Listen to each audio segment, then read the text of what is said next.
Ito naman, a friendly competition between two nations with long-standing ties.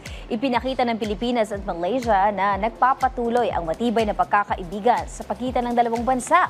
Sa isinasagawang Sports Cup na layong palalimin pa ang diplomasiyang ito sa iba't ibang sektor. Let's all watch this.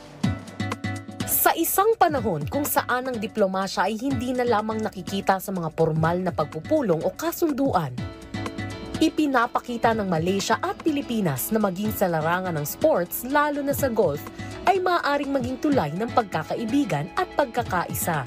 Ito ang diwa ng Malaysia Friendship Open Cup Golf Tournament 2025 na gaganapin sa Lubao, Pampanga sa darating na November 22.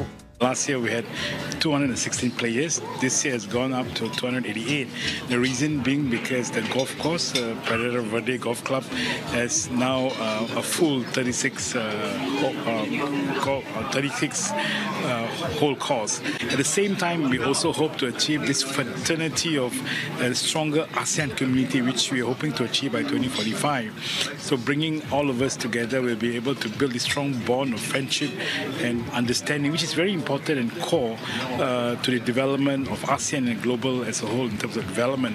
Welcome everyone to come and join our this Malaysia Friendship Open 2025, and also we call it MYFG Open.